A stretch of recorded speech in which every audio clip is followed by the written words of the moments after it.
passer à une intervention de Hubert Bretonnière. Donc c'est une interview d'un jeune astrophysicien qui réalise sa thèse avec Hervé Doll, donc, et qui va nous parler de machine learning, donc d'intelligence artificielle, d'apprentissage machine, et de forme des galaxies. Et c'est parti.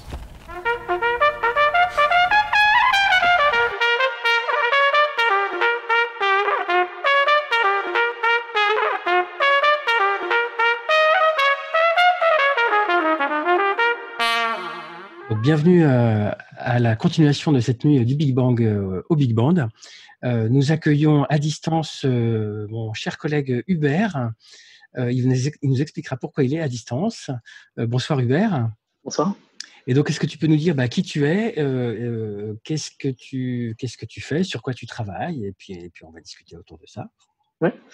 Donc, je m'appelle Hubert Bretonnière, je suis en première année de thèse d'astrophysique. Avec Hervé en directeur de thèse. Et donc, je suis à l'IAS, l'Institut d'astrophysique spatiale à Orsay, mais j'ai la chance d'avoir un deuxième directeur de thèse qui travaille aux Canaries, à Tenerife. Donc, me voilà pour 1 an et demi sur l'île, qui, je vous le cache pas, est assez sympa. Je vous ai préparé quelques photos pour vous donner l'envie, vous montrer ce que la recherche nous permet de voir de temps en temps. Ça peut être sympa aussi. Alors, donc, Hubert, moi, je travaille. Donc on les voit. Ouais. Moi, je travaille en astrophysique, mais particulièrement avec des méthodes un peu nouvelles qui sont des méthodes d'apprentissage automatique ou machine learning en anglais. Donc, je travaille pour Euclid, qui est une grosse mission européenne. Et donc, je fais du traitement de données pour Euclid avec du machine learning. Donc effectivement, donc tu travailles avec un collègue qui s'appelle Marc Huertas Compagnie, qui est grand spécialiste de l'intelligence artificielle pour les galaxies. Donc est-ce que tu peux nous dire qu'est-ce que tu fais un petit peu plus précisément? Est-ce que toi, tu fais des observations? Est-ce que tu fais des programmes informatiques? Est-ce que tu participes à des instruments? Voilà, comment tu fais en pratique? Du coup, moi, même si je suis à l'observatoire du TID aux Canaries, je fais pas d'observation. Donc, je fais du machine learning. Donc, majoritairement, j'adapte et je crée des programmes informatiques. J'ai quand même un côté où je suis un peu en relation avec un instrument parce que je travaille pour Euclid, pour l'instrument VIS, donc visible d'Euclid. Donc, j'ai des contraintes sur les données que je dois simuler, que je dois utiliser parce que voilà, j'ai des contraintes parce que je travaille pour un instrument. Mais dans le quotidien, c'est du code. Donc, devant mon ordinateur. Du code informatique. Ouais. Alors, en quoi l'apprentissage automatique, alors les gens disent intelligence artificielle. D'ailleurs, peut-être que tu pourras nous dire un mot. C'est quoi l'intelligence artificielle? C'est quoi le machine learning? Voilà. Tiens, d'ailleurs, c'est quoi? Voilà. Mais moi, j'aime pas trop le côté intelligence artificielle parce que je sais pas trop ce que ça veut dire et l'intelligence et l'artificiel. Je préfère le terme d'apprentissage automatique ou machine learning. Donc, en fait, c'est tout un ensemble de concepts qui s'appliquent sur des algorithmes informatiques qui en fait apprennent à faire une tâche très précise, mais par eux-mêmes. Donc avec le moins possible d'informations données par l'utilisateur. Un algorithme qui va apprendre à classifier des galaxies, à générer des galaxies, à débruiter des étoiles, etc. Donc pour ces aspects de machine learning, pourquoi on a besoin de faire ça pour l'astrophysique? Parce que on a des super télescopes, on a plein de données, on a plein d'analyses. Pourquoi tes méthodes sont nécessaires? Alors, donc il y a plusieurs aspects. L'un qui est très important, c'est quand on a énormément de données, comme par exemple classifier les galaxies qu'a vu Hubble. Vous imaginez bien que depuis toutes ces années que Hubble marche, il y en a des dizaines de milliers, et les classifier à la main, c'est pas facile. Du coup, on crée ce genre d'algorithme. Moi, l'endroit où je m'en sers, c'est que j'ai besoin d'énormément d'images de galaxies, mais pas forcément celles exactement qu'a vu Euclid. Du coup, j'entraîne avec Euclid et ensuite je crée de nouvelles galaxies grâce à du machine learning pour encore plus augmenter le nombre de données qu'on a, même s'il est déjà énorme. Tu simules d'une part les galaxies, puis tu les réanalyses d'après. Mais alors, c'est un peu étonnant ce que tu dis, parce qu'effectivement, Hubble a observé depuis 30 ans, en fait, les 30 ans d'Hubble. Il y a plein d'autres télescopes au sol et dans l'espace. Donc, les données, c'est pas ce qui manque. On est à l'ère du traitement massif des grands jeux de données, du big data. Et donc, toi, malgré ça, tu as besoin de simuler encore plus de galaxies. Alors, il faut que tu nous dises pourquoi. Il y a deux aspects. Le premier, c'est que malheureusement, le machine learning a besoin, même si on est en train de réfléchir à de nouvelles techniques, a besoin d'énormément de données. Donc, je dis, il y a exploitable bien, il y en a 80 000 de Hubble. Moi, je vais en avoir besoin de 300, 500 000. Donc, j'ai besoin d'augmenter ça. Et de plus, Hubble, excusez-moi, il est limité parce que c'est un instrument qui peut aller voir qu'à une certaine distance, sur une certaine taille, avec des biais d'observation, comme on dit. Et moi, je veux me défaire de ça. Donc, si je peux créer toute une sorte de galaxie qui n'ait aucun contrainte observationnelle, c'est parfait. Et donc, c'est ce qu'on fait grâce au machine learning notamment. Effectivement, tu dis que tu as besoin de bien estimer les biais parce qu'en fait, tu prépares la future mission européenne Euclide qui va être lancée dans quelques années. Et donc, pour les simus, il faut que tu saches ce que tu mets dedans, c'est ça, pour voir comment tu retrouves certains paramètres. Et d'ailleurs, qu'est-ce que tu essaies de mesurer, qu'est-ce que tu essaies de chercher avec toutes ces techniques? Ouais. Du coup, Euclide, pour faire très simple, ça va prendre des photos de galaxies et ça va mesurer leur forme. Et il y a un biais d'observation qui est que quand deux galaxies sont l'une derrière l'autre, même si elles sont très loin dans l'espace, quand on prend la photo, elles vont se mélanger. Et du coup, ça va modifier leur forme. Et du coup, moi, j'utilise du machine learning justement pour, dans ces millions de photos de galaxies, repérer celles qui ont été déformées de par ce biais de galaxies qui se mélangent. C'est une des utilisations qu'on peut en faire. Effectivement, si deux galaxies sont comme ça, enfin, je vais me mettre devant la caméra, on va y arriver, voilà, les mesures de masse, etc., sont pas les bonnes. Voilà. Très bien, donc tu as du pain sur la planche parce que le lancement, c'est dans longtemps ou pas longtemps, c'est quelque chose comme 2-3 ans, donc il y a plein de travail à faire. Qu'est-ce qui a fait que le petit Hubert a voulu ou pas devenir astrophysicien? C'est quoi ton parcours et qu'est-ce qui, enfin, on va peut-être plutôt parler de la motivation, peut-être du parcours après ou comme tu veux, mais qu'est-ce qui a fait que tu es là maintenant? Est-ce que c'est un rêve d'enfant? Est-ce que c'est venu au cours des études? Voilà. Donc moi, je dirais pas que c'est un rêve d'enfant. Genre, comme tous les enfants, j'aimais bien regarder le ciel, etc. Mais j'étais pas forcément dès mes 3 ans avec l'envie de devenir astrophysicien. J'ai tout de suite été intéressé par la physique, par contre. Et prépa, du coup, je me suis intéressé à la physique très vite. Mais la physique quantique, ça m'intéressait. L'hydrodynamique, ça m'intéressait. La relativité générale, ça m'intéressait. Donc j'ai gardé très longtemps un spectre assez large d'intérêt physique. Et puis c'est plus loin quand j'ai déjà compris que je préférais faire de la recherche que de l'ingénierie. Et puis après, j'ai fait un master de physique fondamentale. J'ai commencé à avoir des cours d'astrophysique. Et là, ouais, je veux faire ça. Mais c'est plus quand j'ai mis la main dans les choses un peu pratiques de la science que je me suis dit, ouais, c'est vraiment des techniques, c'est très large, on peut faire énormément de choses différentes. Et puis on a quand même ce côté magique que vous avez vu les photos, notamment du ciel. Ça reste magique et travailler là-dedans, au quotidien, c'est quand même hyper sympa. Alors l'intérêt aussi de ce que tu fais, avec la motivation et le parcours que tu as eu, et que tu as, c'est que les techniques que tu développes sont utiles en astrophysique, mais elles peuvent être aussi utiles dans plein d'autres domaines, on le voit aujourd'hui. Donc ça offre aussi des perspectives peut-être différentes de l'astrophysique classique, entre guillemets. Dans les deux sens, en fait. Moi, c'est un truc que j'adore, c'est que je lis des papiers scientifiques pour apprendre des nouvelles techniques de machine learning. Mais par exemple, l'algorithme que j'utilise, il a été créé à la base pour détecter des tumeurs sur des radios de médecine. Donc ça me permet de lire, dans le cadre de ma thèse, plein de domaines différents, ce qui est assez rare quand même quand on y pense, même en astrophysique. Effectivement. Et dans l'autre sens, c'est vrai que moi, j'apprends plein de techniques qui me permettront de pouvoir faire autre chose, parce que c'est des techniques qui sont très larges et qui sont hyper professionnalisantes, si on peut parler de débouchés tout à fait. techniques. Est-ce que tu aurais des conseils à donner à des jeunes qui nous écoutent pour des conseils de parcours ou d'état d'esprit pour faire une carrière qui n'est peut-être pas forcément prévue comme ça dès le départ? Du coup, moi, je pense que garder à l'esprit que la physique, c'est assez large et il y a plein de domaines, c'est important parce que peut-être qu'on va pas aimer un prof ou même un premier semestre d'une matière en L1 et on va se dire l'hydrodynamique, je déteste ça. Alors qu'en fait, en un semestre, on n'a pas le temps de savoir ce qui se passe. Donc, garder à l'idée que plein de domaines peuvent être intéressants. Et le fait aussi que pour moi, les techniques sont presque plus importantes, donc les méthodes qu'on utilise au quotidien presque plus importantes que le domaine dans lesquels on les applique. Donc, essayer de voir ce qui nous plaît à la fois dans les sujets et à la fois dans les techniques. Et puis, rester aussi à l'écoute de ce qui marche, de ce qui embauche, entre guillemets.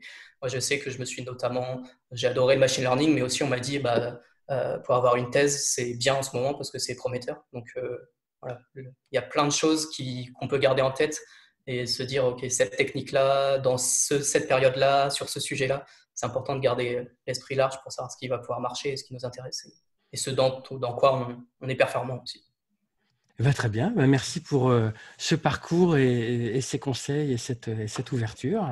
Bonne continuation et puis on te retrouvera dans cette nuit du Big Bang au Big Band d'une manière ou d'une autre. On est en train de caler ça. Voilà. À bientôt. À bientôt, au revoir.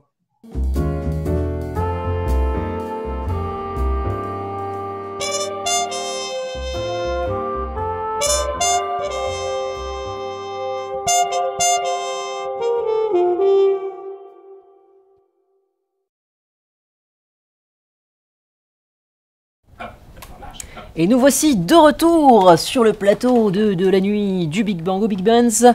On espère que cette petite intervention vous aura plu. Donc on va qu'est-ce qu'on va faire? On va déjà prendre vos questions peut-être. Hein, vous aviez quelques questions? Oui, parce que sur le chat, tout à l'heure, il y a plusieurs personnes qui nous ont dit qu'elles avaient annulé leur soirée pour pouvoir regarder le live et qu'elles n'ont aucun regret. Et donc, parmi tous ces gens, il y a des abonnés de la chaîne, il y a des gens qui ont vu de la lumière et qui sont rentrés et qui sont agréablement surpris. On a des gens qui viennent du Canada, qui nous regardent depuis le Canada. Oh là là.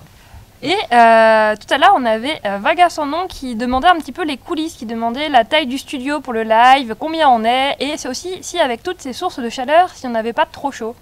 Et surprenamment, on est vachement bien là. Hein, si on avait fait le live hier, je pense qu'on aurait été un peu plus mal.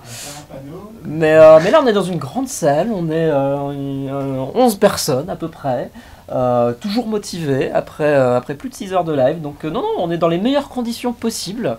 En plus avec de la bonne distanciation sociale à peu près. Donc on est dans des conditions sanitaires plus ou moins respectables. Donc voilà, merci de votre fidélité en tout cas, merci de nous suivre, même d'aussi loin, hein. Je sais pas quelle heure il est au Canada, mais pour eux ils trichent un petit peu, du coup ils doivent pas être la nuit, mais voilà. Et si vous voulez voir des photos d'un peu des coulisses, vous pouvez regarder sur Twitter avec le hashtag BigBangBigBands, où je sais qu'il y a Hervé qui a mis des photos. Des magnifiques photos des coulisses, ouais. Voilà, on a d'autres questions? Oui, on a une question de Dorian Namour qui demande si, avec un diplôme en astrophysique, on peut trouver plus ou moins facilement un travail, parce qu'on lui répète souvent qu'il n'y a pas beaucoup de débouchés et que c'est compliqué de trouver du travail. On dit ça pour le décourager, ce qui n'est pas gentil. Hervé, tu veux m'aider? Oui. Eh ben oui, donc en fait, on peut trouver du vrai travail après une thèse en astrophysique, n'est-ce pas? On peut trouver un travail de vidéaste sur YouTube, par exemple. N'est-ce pas? Et on peut trouver... Abonnez-vous. Donnez des sous sur Tipeee. Hubert est passé ou pas? Je sais plus où il passera après. On en est où là dans la... Ah, Hubert est déjà passé. Est déjà passé, voilà. Donc il vient passer, parce que je suis un peu déconnecté. En fonction du travail qu'on a fait pendant la thèse, on peut trouver des débouchés dans de nombreux domaines, en particulier donc l'intelligence artificielle. Il y a de très nombreux jeunes docteurs en astrophysique qui sont recrutés dans les domaines de la high-tech en général et dans ce qu'on appelle le big data, donc traitement de données massif, parce que nous les physiciens, donc astrophysiciens, nous sommes aussi des physiciens, nous avons l'habitude de gérer de nombreux grands jeux de données et surtout de comprendre les biais associés à ces données, parce qu'il ne suffit pas de prendre un jeu de données, de faire de l'apprentissage automatique et de donner un résultat. On a vu qu'il y a plein de biais, etc. Et donc nous, les scientifiques et les physiciens en particulier, avons l'habitude de gérer des jeux hétérogènes de données. Et ça, c'est très prisé de plein d'entreprises. Et donc, la grande majorité en ce moment des jeunes collègues qui sont docteurs en astrophysique trouvent des jobs dans tout un tas de domaines, l'énergie, la finance, des startups, des startups sociales, enfin, je ne sais pas comment on dit, mais encore, y compris dans l'économie solidaire et sociale, des ONG, etc. Oui, on a besoin de traiter des données pour mieux comprendre et optimiser le but de ce pourquoi la structure est faite. Donc, en fait, il y a beaucoup de débouchés. C'est pas hyper automatique, mais pendant la thèse, on a des programmes doctoraux, Thibaut en a parlé un petit peu tout à l'heure, de formation. Et donc, effectivement, on n'arrive pas à la fin de la thèse en disant « Qu'est-ce que je vais faire après ma thèse et mon doctorat ?» Donc, souvent, on le prépare avant avec des collègues, avec des rencontres, etc. Mais on a une insertion professionnelle très, très bonne des docteurs, en général des docteurs. Avoir un doctorat, c'est une garantie d'avoir une carrière en général très intéressante, quel que soit le domaine. Tout à fait. Bon, alors, je me rappelle avoir vu quelques chiffres il y a quelques quelques temps. En général, les gens qui partent de la recherche après avoir fait un doctorat sont moins employables dans les 5 ans à venir, mais plus employables que la moyenne après 5 ans. Du coup, voilà, il faut passer la barre des 5 ans en moyenne, évidemment. Ça dépend des parcours professionnels des gens.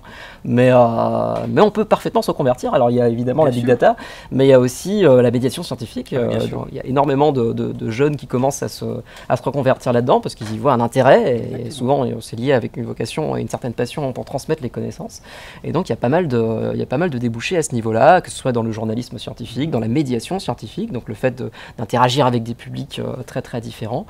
Et voilà, et des métiers émergents, voilà, comme vidéaste qui commencent à arriver.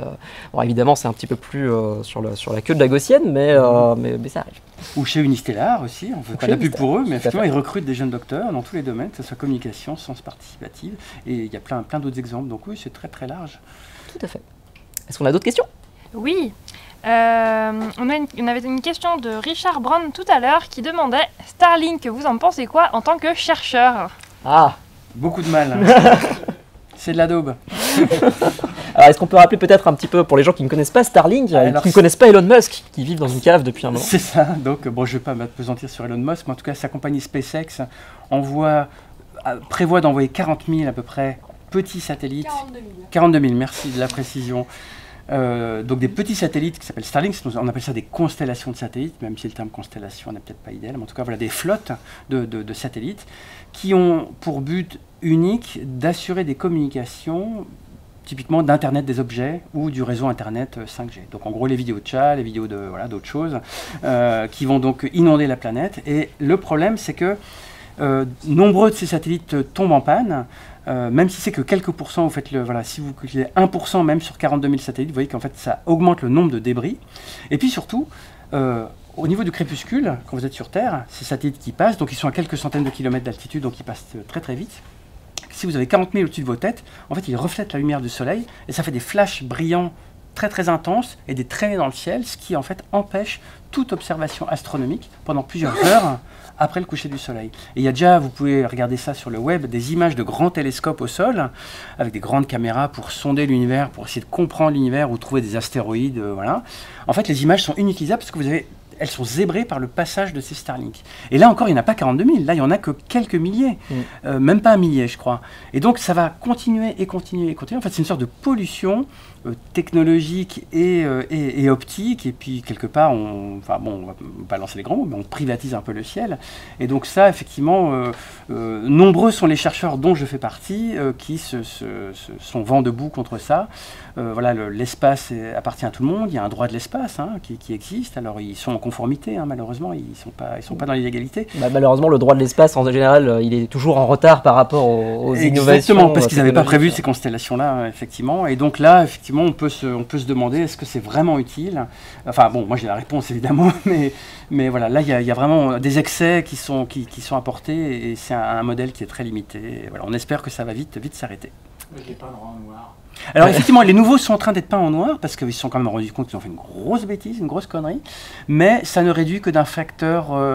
c'est à peu près 1,5 magnitude, donc ça doit faire un facteur 2 ou 3, mais c'est pas suffisant parce que c'est tellement brillant que même sur les images astronomiques ça va aider un peu, mais on voit, moi je suis quand même assez scandalisé par la technique, c'est-à-dire que tu envoies un truc, t'emmerdes tout le monde, les gens se plaignent, donc tu corriges. C'est pas vraiment, c'est un état d'esprit qui est peut-être pas idéal pour le bien commun, voilà. Bon, je me lâche, il est 3h40. Non, mais il faut bien, C'est ça. Il y a des questions qui viennent demander aussi comment une entreprise privée peut avoir le droit de s'approprier le ciel comme ça. Alors pour être précis, en fait, il ne s'approprie pas. Effectivement, le droit spatial là est très très clair. On a à l'université Paris-Saclay, il paraît que je dis trop ça, mais nous avons une fac de droit à Sceaux. Et donc on a une chaire du droit de l'espace par mon collègue Philippe Achilleas, que je vous invite à écouter si vous pouvez, qui est un gars extraordinaire. Et donc en fait, le droit spatial est très très clair. Toute mission que vous envoyez de votre sol doit être approuvée par les autorités de votre sol. Donc SpaceX a discuté avec la NASA et le gouvernement américain pour autoriser son programme. Ils ne sont pas partis comme ça dans leur coin, etc. Ils ont eu les autorisations. Alors après, est-ce que le gouvernement en question ou la structure en question a été sage d'accepter leur programme un peu foireux? On peut se poser la question. Mais effectivement, il y a eu une autorisation formelle dans le cadre d'accords internationaux, donc ils sont en tout cas en accord avec le droit, les droits internationaux. Et donc c'est en fait un accord entre le gouvernement et cette compagnie privée, et pas la seule, hein, il y a aussi Boeing, enfin il y en a plein d'autres qui vont lancer des constellations comme ça. Je crois qu'en Europe aussi ça commence à être un petit peu prévu, j'ai pas tout suivi. Donc malheureusement, enfin c'est légal pour le coup, et comme tu l'évoquais, le droit est parfois un petit peu en retard, donc on espère que ça va changer. Mais voilà, de même que le droit impose pour un satellite en fin de vie d'être désorbité. Et là, je ne sais pas s'ils ont démontré cette capacité, mais ça risque d'être difficile avec 42 000 satellites à seulement 400 ou 500 km. Alors, on commence à être un petit peu just sur le temps, donc on va passer très très rapidement au dessin de nos deux illustrateurs. Donc, on va commencer avec Pacman. Oui, donc j'ai voulu illustrer la pêche aux étoiles. Et Guillaume. C'est un robot de l'intelligence artificielle, mais voilà, comme il manipule pas mal de chiffres de 0 et de 1 pour reconstituer des images et en faire des étoiles, voilà, je l'ai appelé Ineo avec les lunettes de Matrix, et puis mon petit Piaf qui dit il est fortiche quand même. Voilà, merci Guillaume, merci Pacman et merci Hervé pour ce beau message d'espoir sur notre futur étoilé.